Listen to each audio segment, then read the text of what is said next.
Well, welcome everyone. My name is Katie Nickel. I'm the head of educational programs here at the John and Mabel Ringling Museum of Art.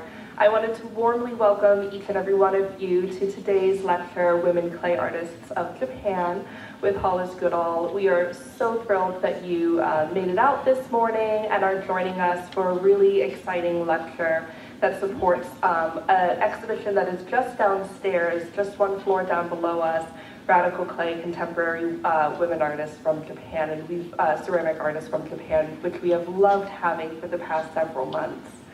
Following today's lecture, we will have time for questions. So if you have questions, feel free to jot them down, put a note in your phone, hang on to them. We'll pass the microphone around at the conclusion of today's talk.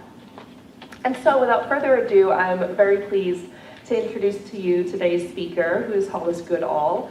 Hollis has recently retired from the Los Angeles County Museum of Art, where she served as the Curator of Japanese Art for 42 years, or was employed there for 42 years. She's had a stunning career as a Japanese art historian, which includes teaching at California State University in Long Beach. The reason Hollis is here today is because she contributed the essay A Brittle Bounty, Ceramic Works by Mishima Kimiyo, in the catalog for Radical Clay, which I hope everyone has purchased and has been reading through. If you haven't, you absolutely must. It is one of the most beautifully produced catalogs, I think, in existence. It's a stunning show and an equally as beautiful catalog, so well worth the read. Since retiring, Hollis is of course keeping busy, so she has contributed not only that one essay, but she also is currently curating a show on contemporary Japanese ceramics for the American Museum of Ceramic Art in Sonoma, which will be opening next summer. So if you can all please help me very warmly welcome Hollis Goodall.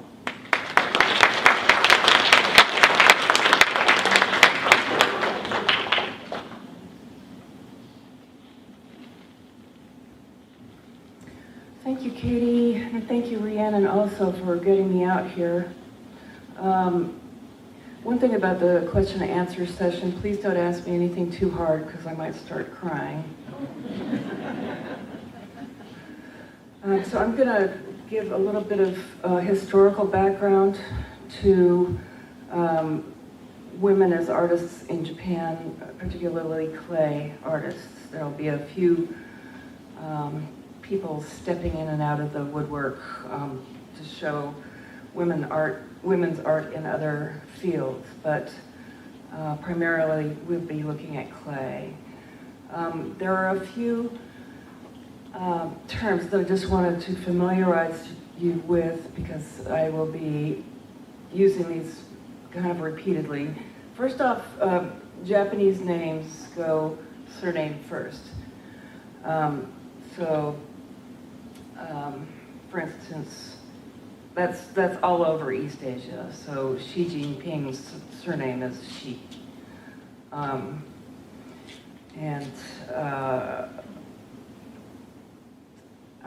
Then I wanted to just mention the periods that are under discussion. The Edo period was an extended period of peace after a century of war in Japan. And it remained peaceful in part because of the grip of control that the shogunate had over the entire populace, including not allowing people to leave the country and come back. One would be executed upon arrival. Also, most foreigners were excluded from Japan. The Chinese were allowed to trade, and the Dutch, because the Dutch were Protestants and there was no sort of missionary zeal mixed into their presence, which put the shogun in fear of colonization. So if any of you all have watched Shogun, a lot of the details in that program are pretty accurate. The Meiji period, the emperor was returned to the head of government for the first time since 1185. So all of those years in between the 1185 and 1868, the government was run by a shogunate. Meiji period, the country suddenly reopened And the Japanese found that the Industrial Revolution had been going on and that they desperately needed to catch up, or once again they would face the possibility of colonization.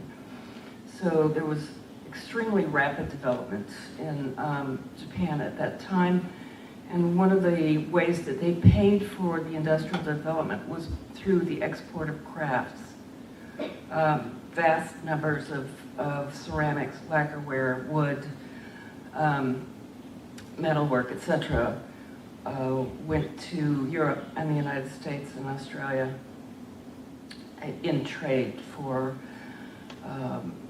manufacturing implements. The Taisho period was a period of the greatest freedom for thinkers and doers in Japan, especially artists. It didn't last long enough. The Taisho emperor was unhealthy, unlike his son Hirohito, who then ruled from 1926 to 1989, and he oversaw the Second World War, which was a period of, well, needless to say, at the loss of the war, there was a lot of reconsideration of Japan's past in Japan, and quite a lot of grappling with what it meant to be a modern person and a modern artist in Japan. The Heisei period has just recently passed us by. So for women in art, the key moments were the end of the Showa period, starting around 1960, and going to the present in the Reiwa period. Finally, down at the bottom of that sheet, you see the names of the 6 ancient kilns. There are more than 6, but these are the main kilns that were pointed out by the renowned ceramic historian Koyama Fujio. That include, we will mention Seto Shigaraki, Bizen, and Tokoname.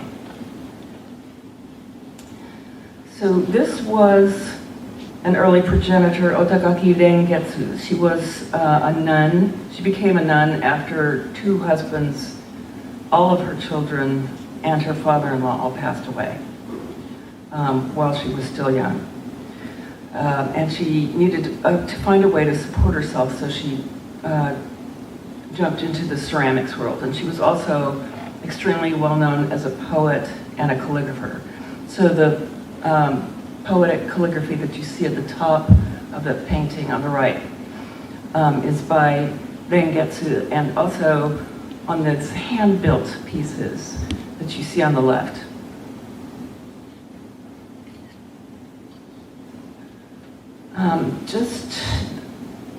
Women were first allowed into college sort of temporarily, right after Japan opened to the West. The so-called Kobu Bijutsu Gakko, or the art school of the Ministry of Public Works, was run by the government, but they hired foreigners as teachers at the beginning so that people would learn skills that were important for doing Western style art. So Antonio Fontanesi was the painting teacher there from 1876 to 78. Women at this point, the philosophy in the government was that women should be good wives and wise mothers. So part of the concept of being a wise mother was being educated. So women were allowed at this point into colleges, not widely into art programs. So the next time women were allowed into a ceramics program per se was 1945. So there's this little flash in the pan early, and particularly for painting, but nothing to do with ceramics until after World War II. This shows what how women were generally employed in ceramics factories. They were mished together as children to do overglazed enameling because their eyes were still good. Oftentimes, by age 17, the eyes were gone. But this is the photograph on the left is one that I took in Arita, which is one of the capitals of porcelain production from the 17th century forward. It is still active today, and you still see women doing the overglaze or underglaze painting. They'll do cobalt, underglaze, and overglaze enamels. So I don't know how many of you know anything about Japan, but Japan is the only country in which people practice multiple religions. They don't sort of contradict each other. So for situations of life events, people tend to go and worship at a shrine, which is a Shinto situation. Shinto is the ancient animistic religion that was developed in Japan prehistory. Buddhism was introduced to Japan in the 6th century, and funerals are held in Buddhist temples, most frequently marriages in Shinto shrines. And there's a sort of cosmology of the universe in Buddhism, whereas in Shinto, the objects around one are considered to be alive and all of equivalent importance. So Shinto proponents tend to think of life as being a fairly flat rather than hierarchical as it would be with Buddhism. Unfortunately, the god of fire did not like women. And so women were considered to be unlucky in the kiln area. And so no women were ever taught to fire ceramics. And the firing is a very important step in the ceramic process because, depending on where you place the object in the fire will hit the ceramic in a certain way and create specific effects. That's why they were sort of cast into the workshop to do painting, or if they were really lucky, they could turn their husband's wheel for them.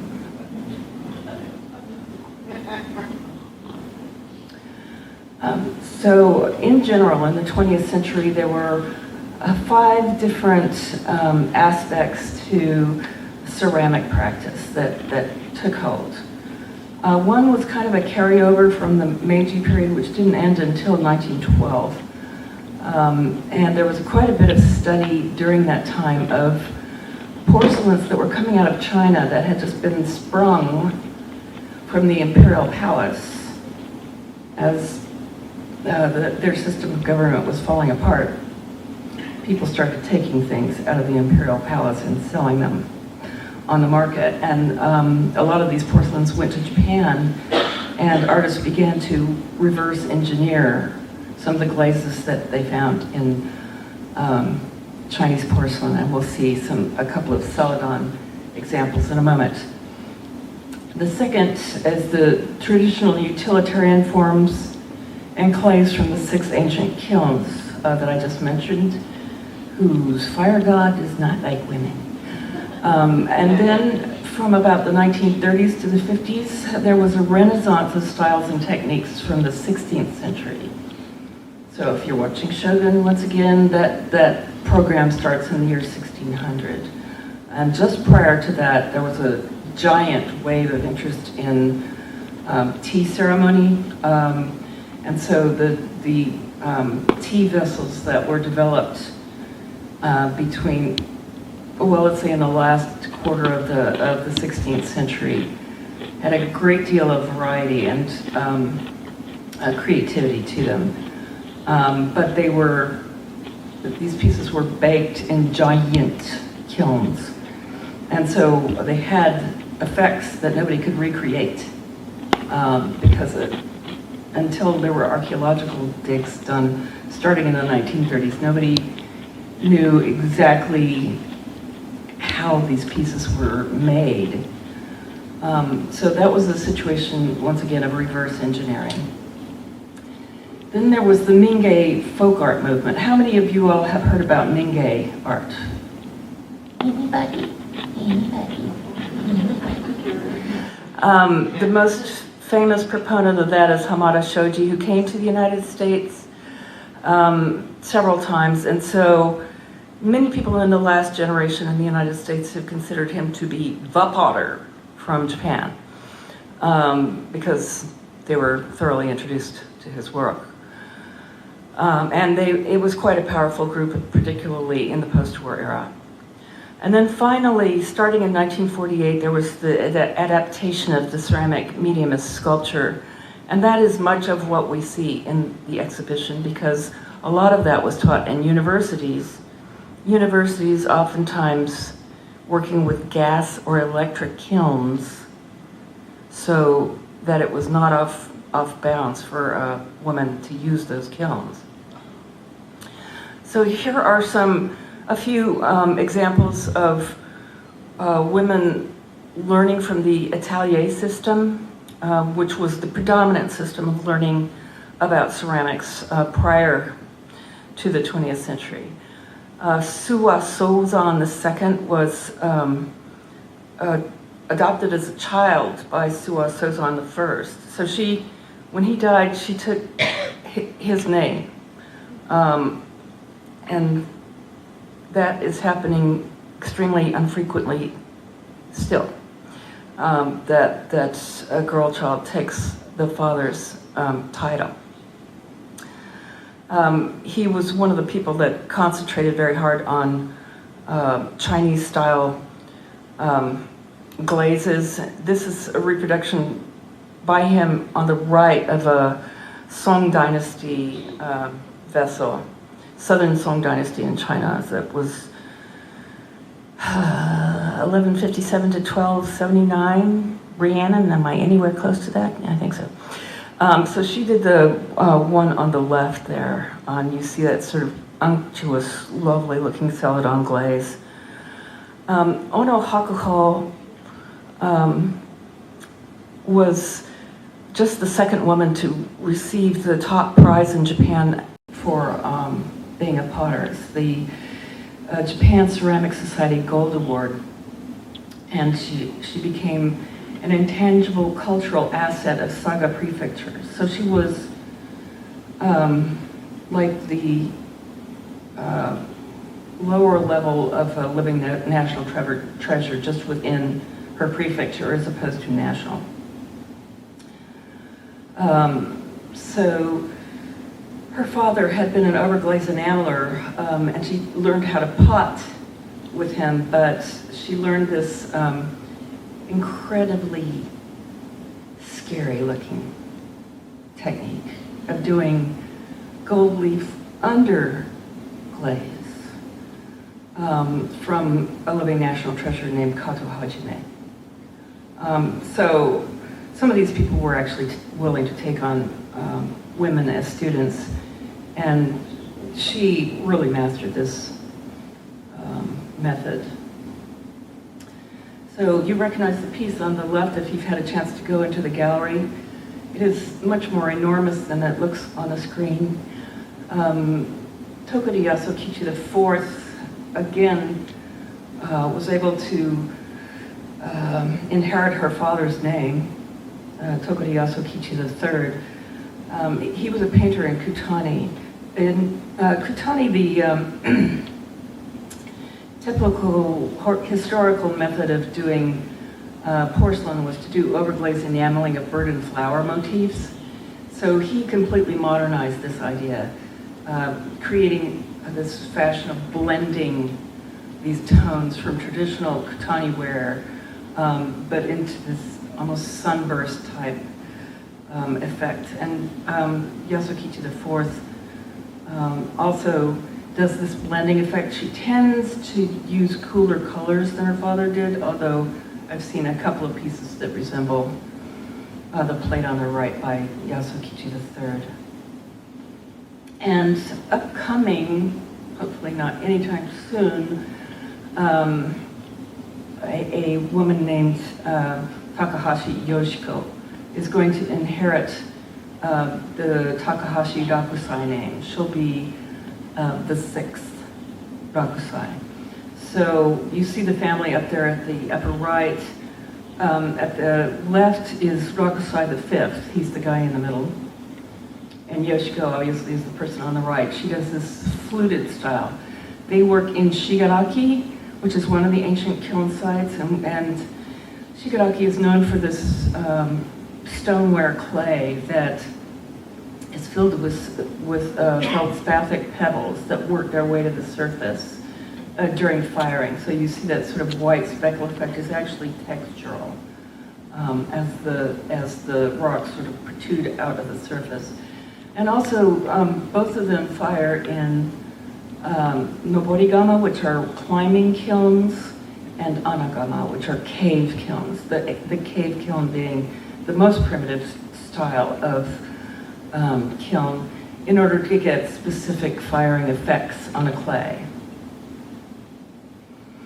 One woman who learned from her husband, but sort of struck out on her own path is Tsuji Kyo. She was the first woman to win the Japan Society, Ceramic Society Gold Award. And her giant plate is downstairs on display with this moth-like motif that she drew out of ash glaze, actually. She also did the nerikomi piece in the center, which is mixed clay, and her husband did this very wabi-sabi piece on the right. Very quiet, distilled, perfect for tea ceremony because it's modest and closely related to nature. So their work, even though they both work with Shigaraki clay, they work in Tokyo. So this is another feature of the 20th century, is that the clays no longer were staying in their hometowns, but could be shipped. And Shigaraki clay is very soft and malleable, so a lot of ceramists from around Japan order Shigaraki clay for their use. It's no longer just holed up in Shigaraki itself.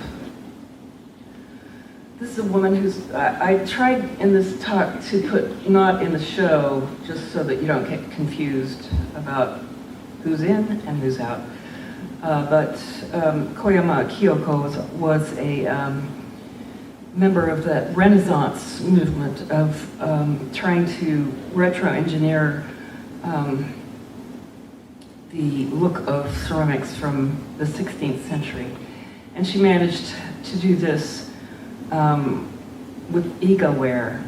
This is actually at the University of Michigan Art Museum. It's a really powerful piece. So these are the main practitioners of that Renaissance style. These are all men, none of their work is in the show. But you can see the range of what was happening during that Renaissance. Arakawa Toyozo lived in Seto, one of the ancient kiln sites, and that was the place of development of Shino and Oribe glazes. So Shino is a white, unctuous, feldspathic glaze. Oribe is a copper glaze. It tends to run green. And so he's created a Shino glazed cold water jar for the tea ceremony. And you can see that he's applied it thinly so that it's sort of broken apart during the firing. The glaze has. All three of these people became living national treasures. She didn't. Kaneshige Toyo lived in Bizen. And Bizen is another place where objects are fired without glaze because the clay is so incredible and gets all kinds of fantastic firing effects on the sides. The difference between shigaraki and bizen is not only the location is a little disparate, but bizen is filtered over and over and over and over years. So that when you pick up a shigaraki piece, depending on how big it is, it can be relatively light because the dirt is not dense. Bizen is heavy because it's had all the impurities filtered out of it, and so the grain is extremely tight. And then it gives these fantastic flame marks on the side, which are referred to in Japanese as tsuchi-aji, which means the taste of clay, literally. It means like the feeling that you get of enjoying the clay and its effects. And also keshiki, which means landscape. So when you look at these pieces, you enjoy, the scenery that's developed on the side, and that's called keshiki. Ishiguro Munemaro was more modern in his approach, but he started by studying, once again, Chinese manners of glazing. Most of the time, living national treasures are named such because they are continuing a Japanese tradition. This set of Chinese glazes had been used in Japan since like the 14th century, and so had become part of the Japanese vocabulary.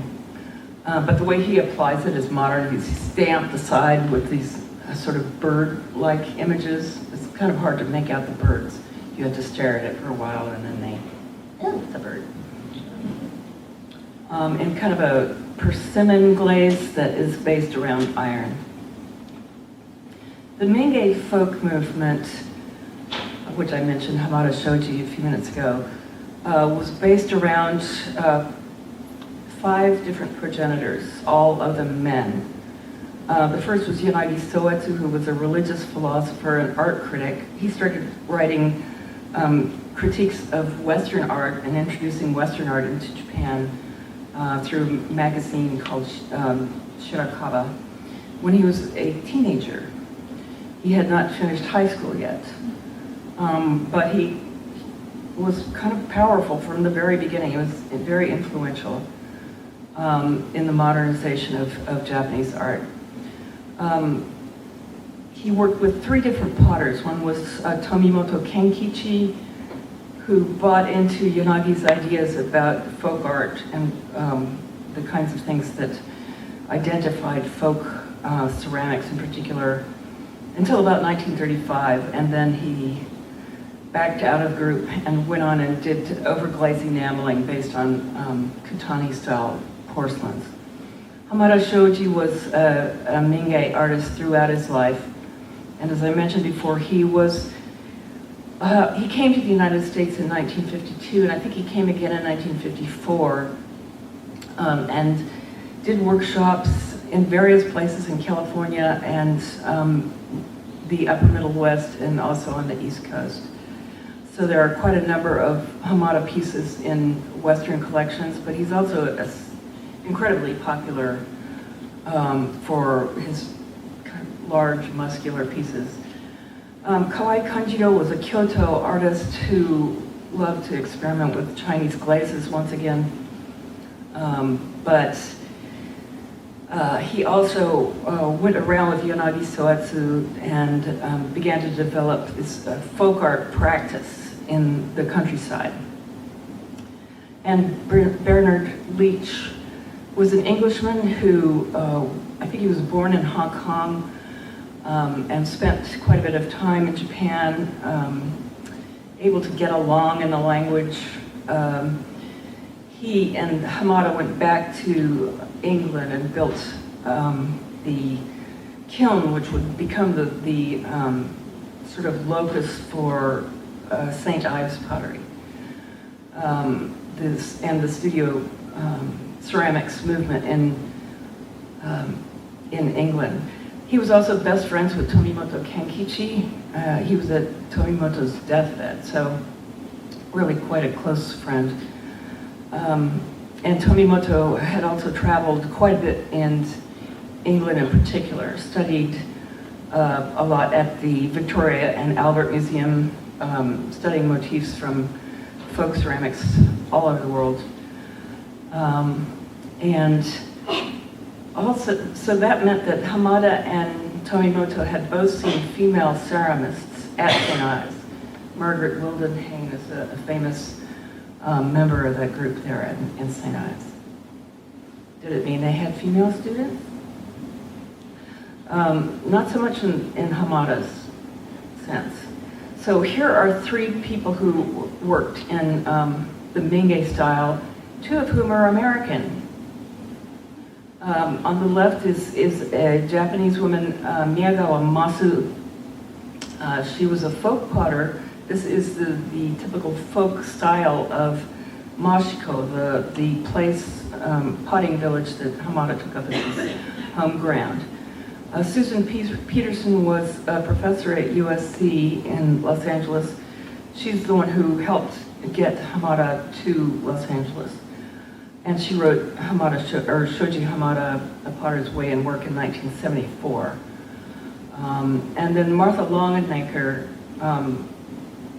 was a student of Shimaoka Tatsuzo, Hamada's #1 student, and opened the Mingei International Museum in San Diego, which has a fantastic collection of Japanese Mingei folk art and what's called New Mingei, the work of these specific artists.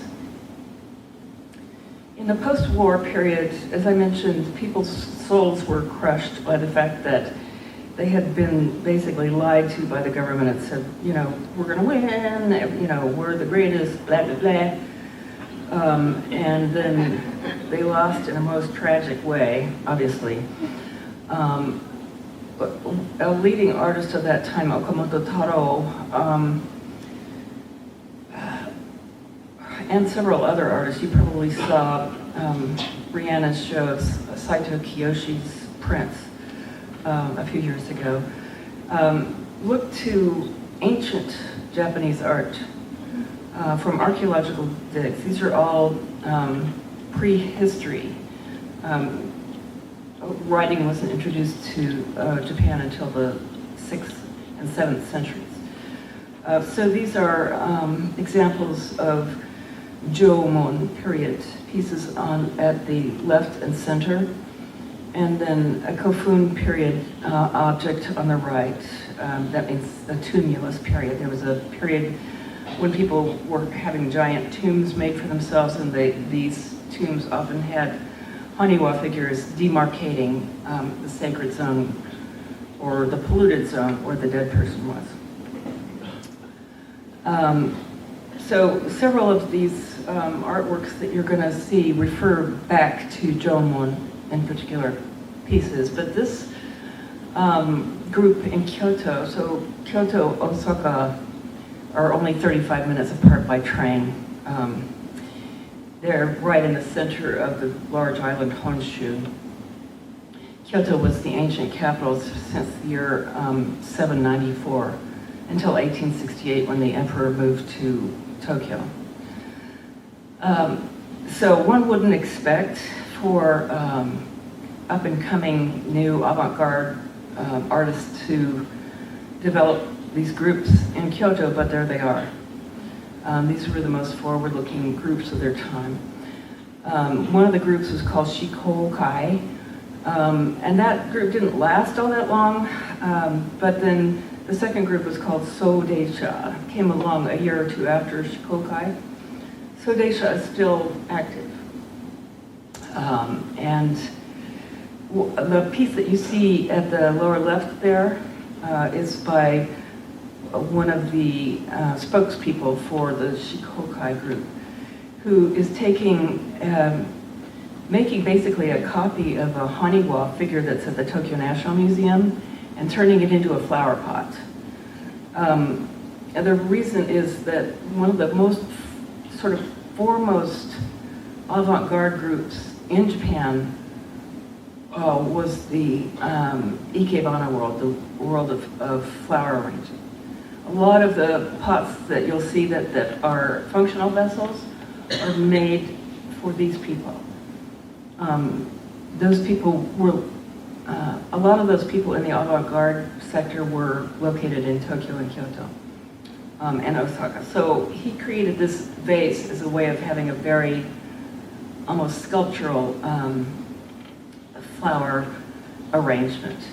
The first pure sculpture that was made in Japan out of clay is this one on the right by Hayashi Yasuo, who was a member of Shikokai.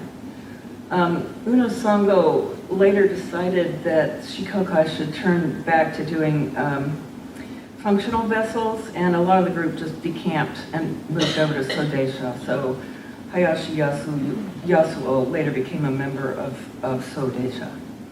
These are the main founding members of Sodeisha. On the left, you see Yagi Kazuo, who became a professor. This is his first sculpture. He formed it on a wheel, and then he created these sort of nozzle-like forms coming off of it that make no sense in terms of function. You cannot put a flower in it, even if you wanted to. And it's called the Walk of Samsa. It's a reference to Franz Kafka's Metamorphosis, where the Samsa character turns into a cockroach.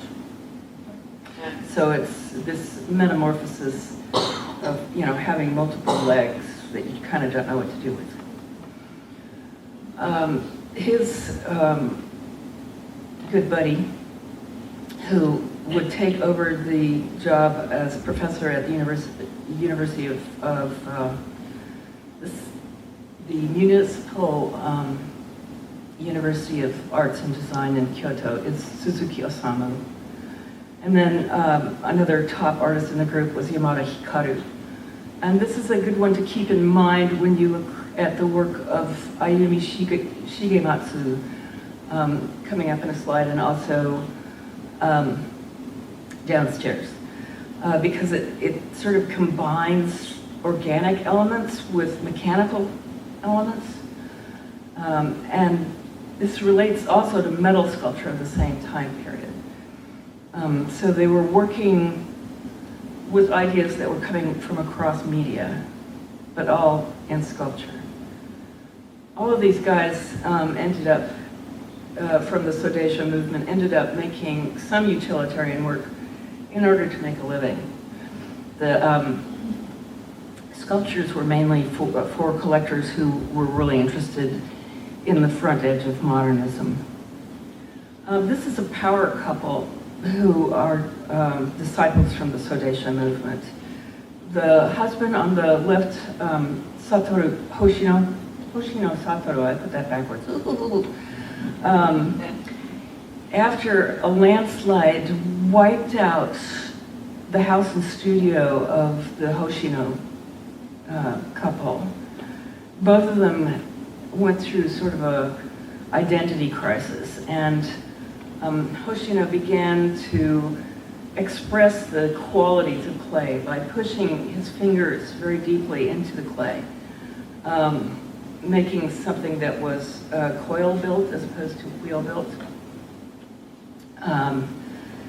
This riffs a little bit on an avant-garde group called Gutai, which was another avant-garde group from the mid-century in Osaka, based in Osaka, that put a great deal of concentration on having the materials express themselves. We'll see another artist in the Gutai group in a moment. Hoshino Kayoko, the woman in the group, you see completely different aesthetic from her husband. There's like no overlap there. This piece is on display, the piece on the right is on display downstairs. The basic form is shaped by hand and then cut with piano wires. And then she takes files, metal files, to create this sort of jaggedy edge surface. So they're dynamic in a geometrical way, and also, although a lot of them are sculptures, she also does some vessels that can be used with contemporary flower arrangement. Kitamura Junko studied with Yagi Kazuo, who I just introduced, the head of Sodeisha movement, and with another Kyoto artist who had worked in underglaze cobalt named Kondo Yutaka. Kondo had done inlay in a Korean style, and Kitamura Junko became very interested in this the inlay style of Korean bonchang ware. So you'll see this incredible bowl downstairs. What she's done is taken a sort of leather hard ceramic and a bamboo stick with the end carved as a diamond shape, and then she just freehands these patterns, which when you look at the piece in the middle, what? So a lot of them are circular or diamond pattern, but to freehand this without planning it must have taken a lot of years of practice to do that. Shigematsu Ayumi was also a student at the Kyoto City University of Arts, and she became a professor there. So she's one of the few female professors in this generation of ceramics in Japan. And at this point, she's coming up on retirement. And you notice the title, Jomon Fantasia. So she's thinking about the spiraling patterns that one finds on those ancient vessels. And she sort of has them pop away from the surface and become three-dimensional forms that people consider to be sensuous. I find them very dynamic and moving and subtle in their coloration. Sensuous, maybe. So I had mentioned Tomimoto Kenkichi before as being a member of the Minge group, but he taught both at the Kyoto City University of the Arts and also at the Tokyo University of the Arts. So he had students in both cities. So this is a fairly typical, incredible piece of his overglaze enameling. And these are two of his students, probably from the first generation of his students at University of the City University of Arts in Kyoto. Tsuboi Asuka oftentimes does these trompe-l'oeil type sculptures of cloth because Kyoto is a center for textile production going back 1,000 years. And she would have been able to see close up some of the effects of brocade that were produced in these hand-run looms in the Nishijin area of Kyoto. And then Matsuda Yuriko has a sense of humor. The heel of this shoe is a banana. And then attached to the front of it is a pomegranate. Rhiannon and I just figured out. And then overglaze enameling, she takes colors from Kutani ware. So it's sort of historical clothing on an all-new form. And she expects you to put flowers in that thing. It's not just a sculpture. These are grand pupils of Tomimoto. They're Tsuboi Asuka also had the opportunity to teach at Kyoto City You'll see the work on the left downstairs, which also deals with the ideas of cloth. Fujino Sachiko. The person on the right, her work is not in the show, but like Hosono, whose work you're going to see downstairs, she moved to London and never left. There seems to be a thing about going to London and becoming obsessive about porcelain. And that is what she's done. But this one looks very painful. This would be sort of the grand pupil type.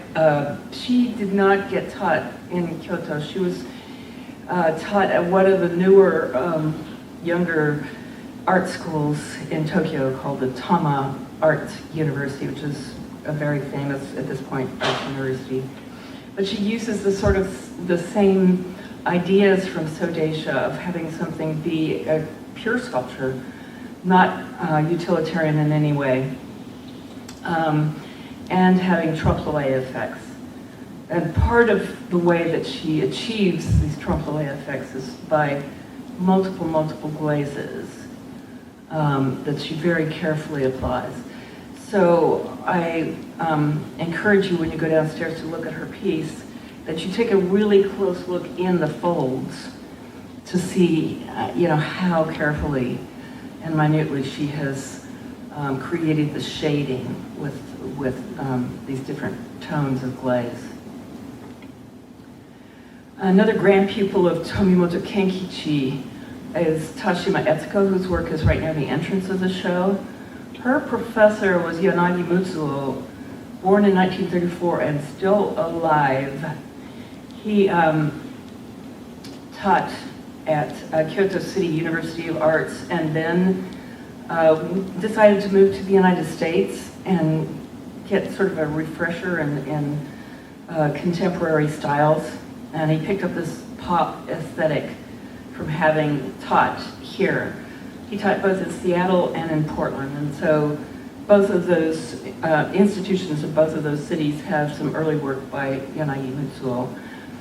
Most of the institutions in the United States have later work by him that oftentimes has overglazed enamels and use of silver and gold.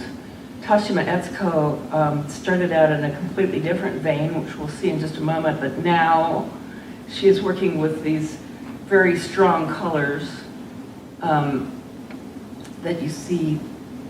She shared this aesthetic with Yanagihara. And she's also added glass recently, which is a central part of her work now.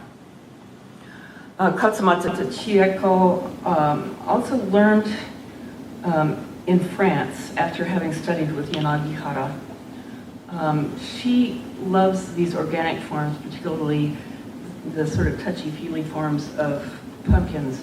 But don't touch these. I tried it didn't work out. They have very sensitive surfaces. So what she does is she, smooths them all down so there's not a hint of a fingerprint. And then through cloth, she sprays glaze. So you can't tell, where the glaze begins and ends.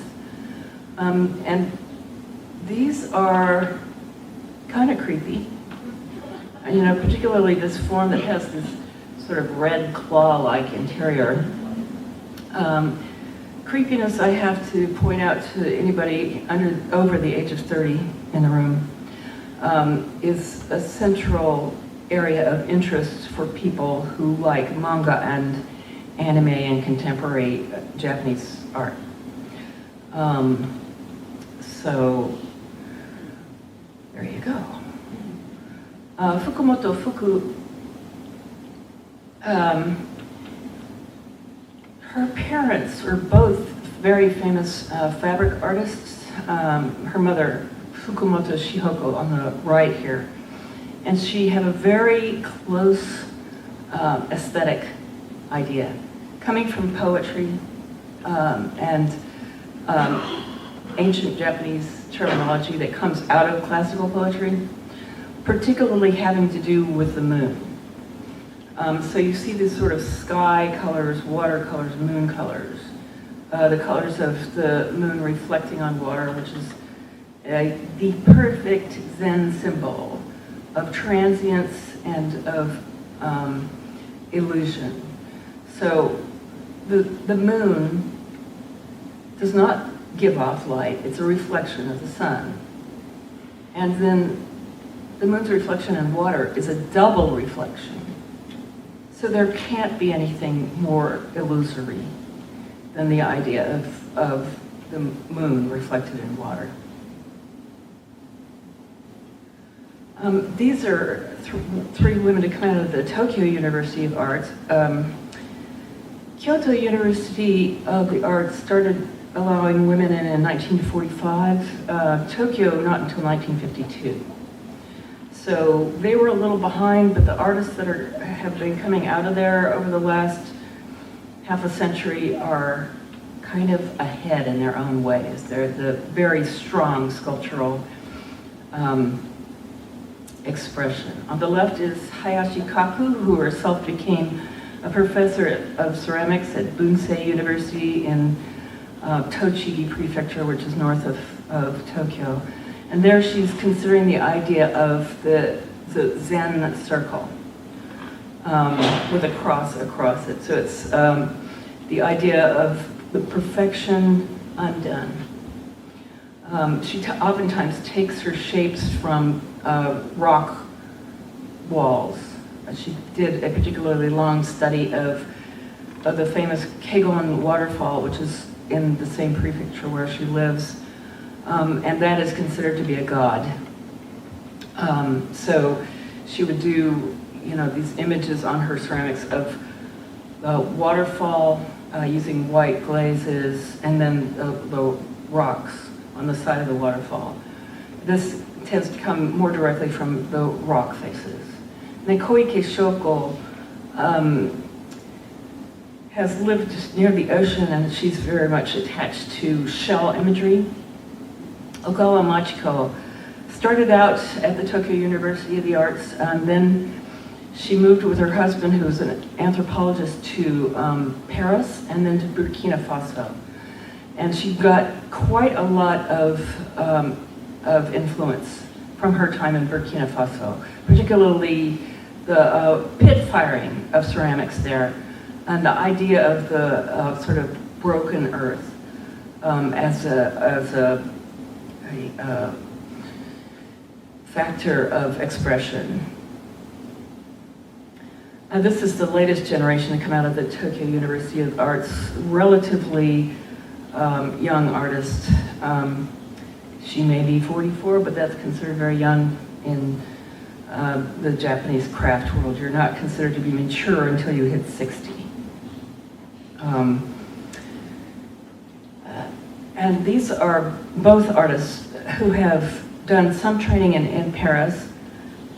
Once again, Ogawa Machiko on the right. She works with glazes and also with glass, and again with these sort of torn shapes of the ceramics, either pit firing or kiln firing. The glazes, the ones where she glazes with glass, are really quite spectacular. She is super popular in Europe and the United States. Hasn't quite made a giant mark in Japan because her works, well, one of our registrars called the work that came into LACMA the skating rink. It was huge. She tends to work in a massive scale, many works of which you see downstairs. And then Futamura Yoshimi still works in Paris. She does stoneware on the inside of her forms and then coats them with porcelain, which does not give them a fancy look. It gives them a look of aged stone or wood. I wanted to talk for just a moment about obsessiveness, because you're going to see a lot of that downstairs. And it really started in the Meiji period, but we see a big flash of obsessiveness in mid-century art by women in particular. This was a woman who was part of the Gutai movement, Tanaka Atsuko. She was not the only woman in the movement, but she was the most famous. This was a performance piece done by her in 1956, so super forward-looking. She covered herself with a large armature that was covered with wires and painted light bulbs, and attempted to walk around wearing this thing. Part of the idea behind this was, you know, women's clothing in the 50s was painful. And she was making this point that, you know, you're putting a lot of pressure on me to make me dazzle. She transferred this idea of the lights with wires connecting them into paintings and continued to go on that theme for the rest of her life. Really concentrating, if you ever see a Tanaka Atsuko piece in person, which is not the same as looking at it on a slide, the colors that she uses are incredible. They're overlayered so that you get incredible color effects, particularly the colors next to each other. She got a lot of her colors from the California artist Sam Francis. She bought them directly from him. And then you probably recognize Yayoi Kusama.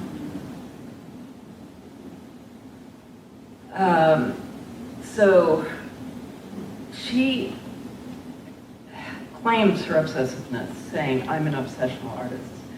So she oftentimes has these dreams or hallucinations that she's seeing nets or polka dots, and she transfers these as personal expression into her paintings and her sculptures. She did her first infinity room in 1965. I don't know if there's an infinity room in Florida. No? There's one in Arkansas, and at the Crystal Bridges Museum. That's spectacular. Or if you ever come out to the Broad Museum in Los Angeles, there's one there. But she uses phalluses as her imagery here. So there was a lot of sexual imagery that happened in the 60s, 70s, and particularly 80s in women's art. Tashima Etsuko, we just saw her work a couple of minutes ago. The yellow clay with glass coming out of it. So she had started her practice by taking casts of her own body. She was rather unsatisfied with this because, of course, when you put the clay in the kiln, it shrinks. So it turned out she wanted it to be as lifelike as possible, but because it shrank so much, it wasn't really satisfying. So her next turn was into these giant room-sized installations in very bright colors. She became a part of the group that was called the Supergirls, who did these installations in the 1980s. Another person from that same generation was Mishima Kimiyo, who just recently died at a tremendous age. And she was a pistol. She was very independent. Her husband taught her art, but that was fine. He could stay over there. Everything that she did was extremely independent. So she was sitting in her studio one day and saw a piece of newsprint on the floor, sitting there crumpled up, and thought, what would it be like? Because we're drowning in information, we get newspapers, magazines, everything on the news, blah, blah, blah, blah, all of this information all the time. What would it be like in that claustrophobia of, being overwhelmed by information, to add a sense of fragility? Like if you stepped on this newspaper, there would be consequences. So she began to reproduce trash out of clay. She would roll the clay very thin, and then silk screen information from magazines or books or newspapers that she was reading, mostly newspapers. Her husband liked to read French and American newspapers, so you find some references to those. And she also traveled to Paris at one time, and she came home with bags full of trash, because that was her favorite thing. She considered trash to be kind of a diary, because as you go through time, you've got this constant change of what's important today. As we see on our news every day, the beginning is breaking news. It doesn't matter what it is. You know, somebody's dog got run over, breaking news. And so this same idea that the news is constantly changing, and that while we're reading it, it's really important, and then we throw it away. So it just adds to this constant waste stream, particularly in these years that she was doing this before the internet. This was one of her largest projects. She collected fire bricks from kilns that were being taken apart. There are about 10,000, actually over 10,000 fire bricks, and they are silk screened on all sides with news articles from various newspapers, Japanese, Korean, English, French. She took over this entire art factory space that she was given to work with. And I believe that artwork still exists there. But obsessiveness, I would say, is the word. Another very important ceramic artist who's not in the show, one of the first, she actually, no, in 1997 she won the gold prize from the Japan Ceramic Society, but she was a pioneer of ceramic art in the 1950s. Her name was Araki Takako. All of her later works are Bibles, and she was not particularly a believer, but her older brother, who died of tuberculosis, was. And he willed her his Bible, which was very used. And so she takes this idea of these words that have sort of lasted through centuries and applies the patina of centuries to them in her sculpture, which are glazed. Each one of those pages, very thin pieces of porcelain that are silk screened, once again with text directly from the Bible. Obsessive. One of the obsessive artists whose work you're going to see downstairs is Kishi Eiko. She's another very independent artist. May have joined things now and then, but is just as happy to be out of the mix and out in the country. She was part of a group that was assembled by Tsuboi Asuka, whose brocade style piece we saw earlier, called the Women's Ceramic Association, put together in 1957. It was the first place where women could critique each other's work and have a venue to exhibit, because it is through groups in Japan that artists are able to exhibit. What she does is she crushes up pieces of stoneware that have been infused with pigment. She does this by foot, and then with mallets, etc., until they're little tiny pieces. And she puts those into a stoneware base around a mold and scrapes away the clay until mostly it's just the little granules of ceramic of all these different colors that are showing, and then she inserts lines and holes and does another overglaze on top of that. So each one of these pieces takes forever for her to make. She's been working on this method that she invented almost her entire career. She says that these type of shapes come from the No Theater.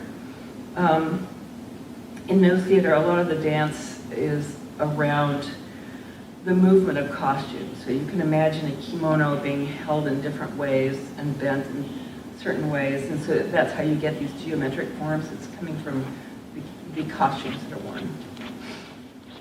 Another direction from which obsessiveness came was Meiji period pottery. This is an artist named Miyagawa Kozan, who took some of the drawings by painters in ceramic design manuals, literally, and had the birds and flora pop right off the sides of the vessels. He did this for a relatively short time in the 1870s. And those relate rather directly to some of what you see downstairs, much of which cannot be shipped without breaking. Whereas, this looks like, oh, it's bird and it's flowers. These are kind of nightmare images that these women have taken up now that come from this cool but creepy aspect of contemporary Japanese art. The one at the upper right, Shinbu Sayaka, is particularly popular among collectors in the United States. And she incorporates the idea of Buddhist transience. So her flowers are oftentimes just past their peak. You see them beginning to degenerate. Oh, sorry. Oh, thank you. Yes, this is a work that didn't end up in the show here because look at it. It looks really scary to pick up, much less ship. But it's also giant, and it takes up a fantastic amount of room. It's the largest piece that she's ever made, and it was made as a commission for the Horvitz family, whose collection is on display downstairs. You can only imagine how long this took. I mean, this work and the work by these three artists, all of these people produce maybe 5 works in a year because it takes nearly an entire year just for the clay to dry enough so that it can be glazed. So they're created around solid pieces of stoneware, but then the skins of these pieces are all done with little tiny thin filaments of porcelain, which is a pretty intractable substance. The person at the upper left there, Hosoni Hitomi, learned a lot of her techniques at the Wedgwood factory in England. She was a student at the Royal College of Art in London, and so she uses this English technique, and she continues to live in London. So I think part of what makes her Japanese is the obsessiveness of her work. Here's another jump into the obsessive world of the Meiji period. Many people are familiar with Satsuma, where Satsuma ranges from the sublime to the ridiculous, because some of it was very quickly done, painted by children.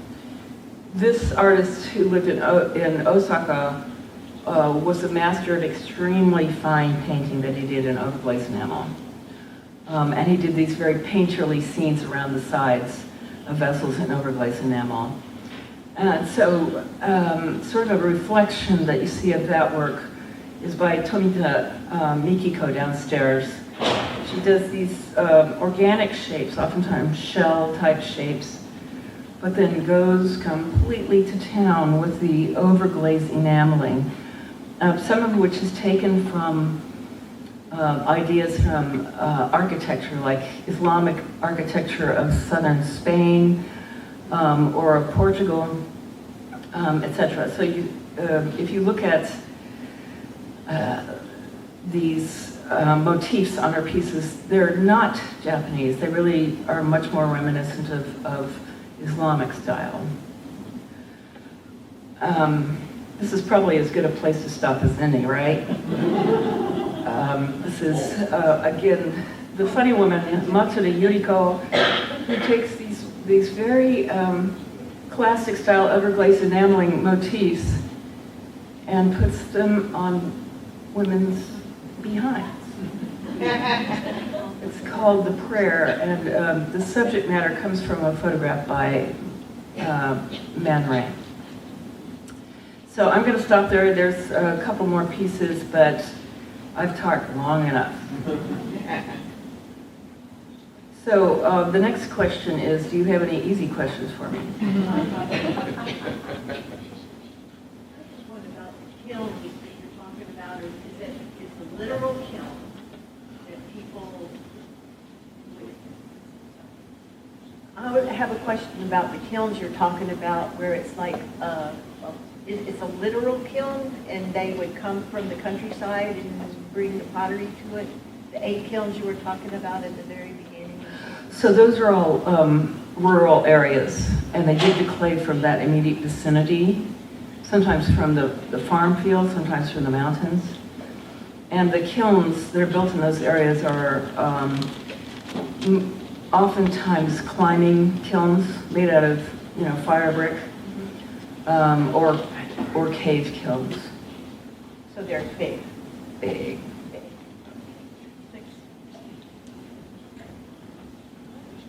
Thank you. And we're going to take, I think, these 2 questions, and then I think we'll have to wrap it up.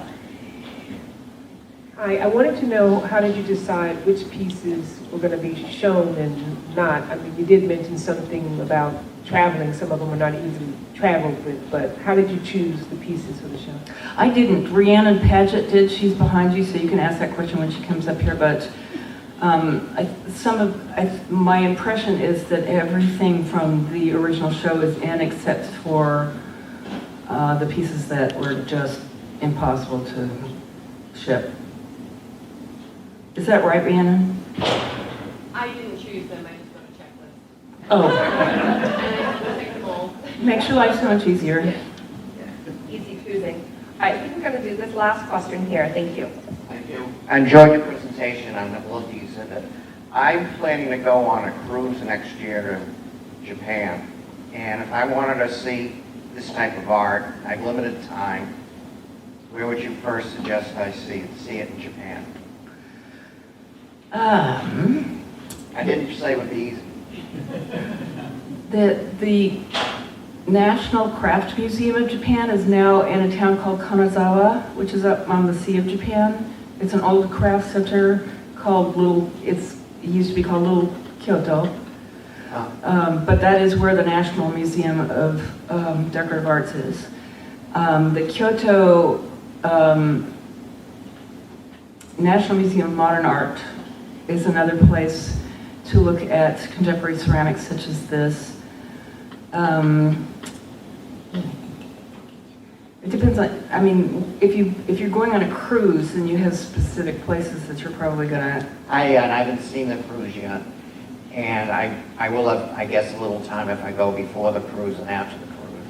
I don't know where it ends and starts. I won't know till March 4th. Okay. But there are galleries. They're doing a pre-cruise, I think, in Tokyo. There is a gallery run by an American in Kyoto that's highly convenient because it's run by an American who speaks English. Robert Yellen, the Yakimono Gallery. And he's been dealing ceramics there for the last 4 years about. So has deep knowledge of contemporary Japanese ceramics. And then also the city museums of both Kyoto and Osaka have great decorative arts. So nothing much in Tokyo. Tokyo, more dealers. The Museum of Modern Art used to have a craft wing that has since moved to Kanazawa, so that's why. Yeah.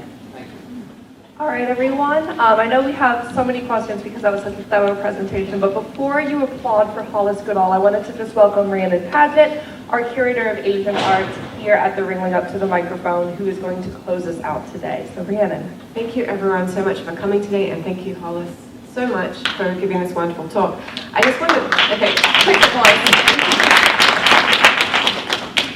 And I just wanted to say a little bit more about Hollis. I'm really thrilled that we have this opportunity to work together. I've actually known Hollis since 2010. Hollis is one of the first American curators of Japanese art that I ever met when I came to California to be an intern at the Clark Center for Japanese Art amid the cornfields and walnuts and factory farmed cows of Southern California. And Hollis has been like just the most incredible mentor to me, and I think probably a whole generation of younger curators, because firstly, like, she's really kind. Like, she's like the most lovely person. She remembers your name, even when you're like the least important person in your field, and takes an interest in whatever sort of ill-informed projects you're working on. She's ridiculously funny and very irreverent. She's fiercely critical of authority figures in our field. She will dance. She will eat a lot of ice cream. And she writes incredibly beautifully and thoughtfully about not only Japanese art, but also American art. She reviewed the Saito Kiyoshi exhibition in 2021, probably 2022 by the time that came out. And it was absolutely, moving to read about her incredibly perceptive views about this artist and interpretation. And I really encourage you to read her essay in the Radical Clay catalogue. It will sort of consolidate everything that she spoke about today and more. And I just want to really congratulate Hollis on such a tremendous, impactful career. She is beloved in our field. And I'm so pleased that she's not going anywhere. She's working extremely hard, failing at retirement, as she said. So please join me in applauding her for a tremendous welcome to the